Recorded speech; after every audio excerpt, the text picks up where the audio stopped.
we definitely need all of you. I'm currently staying very close to Dallas-Fort Worth Airport, and after an extremely busy day being on the telephone and on the computer, I decided to give myself 5 or 10 minutes just to breathe slowly and get some fresh air. So I stepped outside, and I happened to see a large commercial aircraft coming in for a landing. And I just kind of watched the lights go by and watched it, go on its glide path towards the runway. 30, 45 seconds later, it was followed by another commercial aircraft, huge, probably a 747. And I just sat there and wondered. First of all, I wondered where this airplane had come from. How many people were on it? What were they doing? Were they on vacation? Were they on a business trip? And then I started to wonder how many people on that airplane understand the laws of physics that keep it in the sky. I understand aerodynamics. I've studied science, and I'm a skydiving instructor, so I have to know the laws of aerodynamics. And even I find it difficult to believe that something that huge can actually lift up off the ground and travel and come back just this huge air bus. Fortunately, there are engineers who understand the cause and effect, the laws of physics. They understand lift and gravity, the balance between thrust and drag. And they've got it all worked out. And because of cause and effect, the rest of us can get on the airplane, read our magazine, eat our snacks, and go visit, family without any concern or cause for cause and effect. We just know that we are traveling. Now, engineers have a really bad reputation. They have a reputation for not having a sense of humor, not being really people persons. In fact, their reputation is really that the only thing that they think about is cause and effect, and little or nothing else. In fact, there's a joke about these 3 men that are going to be put to death. They're going to be executed with the guillotine, and for various reasons, they're going to be executed face up. And so the French, person is laid down face up, and they pull the rope, and the guillotine doesn't fall. And they go, "Oh my gosh, it's a sign from God. It must mean that this man is innocent." And so the Frenchman steps up and like, "Vive la France!" And he's so excited because he's released. And so they put the English guy down, and they pull the cord, and the blade doesn't fall. And they go, "Oh my gosh, it must be a sign from God. This man must be innocent." It's like, "Hail to the Queen!" And he gets up. And then they finally put the American engineer laying down, and he's laying there face up, and they're getting ready to pull the cord and go, wait a minute. I think I see the problem.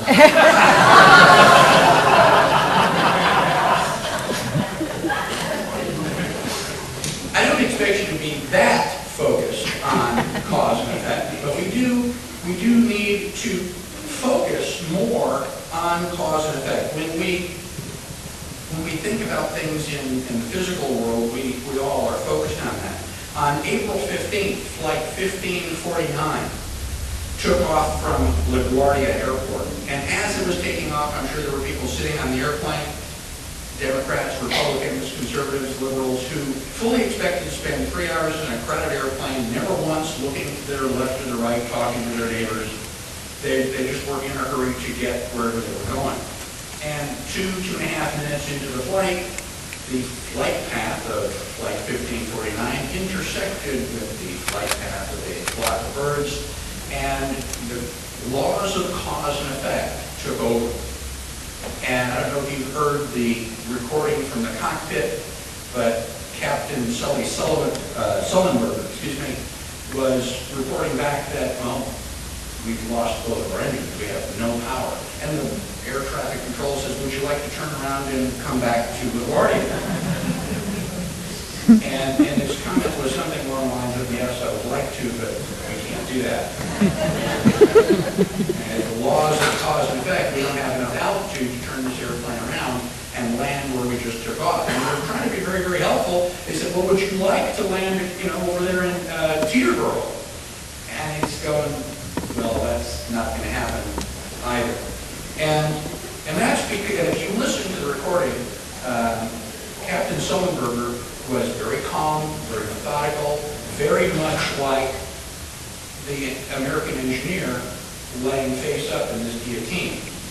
I mean, the facts are unpleasant, but the fact is that we are never going to land this aircraft on a concrete runway. This aircraft has not enough altitude to land safely at Teterboro Airport, and although this is not highly talked about in the news, one of the decisions that Captain Sullenberger made was not to go to Teterboro, because not only can all the people on the airplane die in a fiery crash, but the people living on the ground around Teterboro Airport can also die. And so Captain Sullenberger made what I'm sure was probably an unpleasant decision, but he decided that if people were going to die, he was going to limit the number of fatalities to the people currently on his aircraft. And he informed air traffic control that we are landing this airplane in the Hudson River. I'm sure there was a whole lot of praying going on, a whole lot of people sitting on that aircraft going, I don't like this result. I don't like, the story they're telling. Well, you can like the story or not.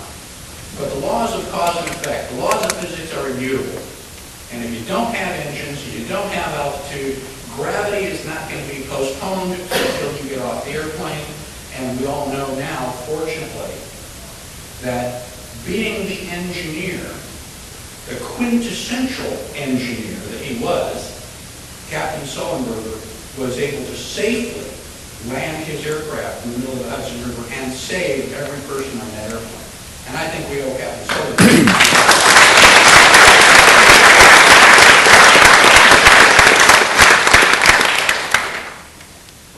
So the next time you want to make fun of an engineer because they have no sense of humor and they're a little bit socially inept, we want to cut that engineer just a little bit slack. Our problem, however, is that when it comes to the laws of physics, we are all very, very interested in the laws of cause and effect, because if you don't follow those laws, it's very likely that you can die. We do not follow the laws of cause and effect when the ideas are a little bit more intellectual. I want to talk for a moment or two about lying. Making a statement that you know not to be true. Telling falsehoods. Now, I think if I were to put the audience to a poll, most of us would agree that lying is bad. We've all learned that as children. But because it's not a matter of life and death, because we're not gravity falling out of the sky here, we're willing to make exceptions to the rule. For example, somebody in our group is going to have a surprise birthday party. We want to, see their face light up. We want to keep it a secret. And so they said, hey, would you like to go out for dinner? No, I have something really important I have to do. And we make up some excuse and we go on. And we justify this to ourselves because, well, I don't want to spoil. I don't want to tell the person that they're having a party and I'm going there for his purpose or her purpose and spoil the surprise. And so we deliberately mislead because, we want to see the expression on their face when they walk through the door and we all jump up from here on the sofa. All right, that may be a legitimate reason. Well, how about if you're invited to a party that you really just don't want to go to? You know that there are going to be people there that you intensely dislike. They are from the other political party and you just don't want to spend the evening. I mean, you're just tired. And you just want to sit in front of the television instead of getting dressed and you go, well, you come up with an excuse. You don't want to hurt anybody's feelings, and so you make up a story. Oh, my sister is coming. She's coming all the way from San Francisco, and you dream up a really wonderful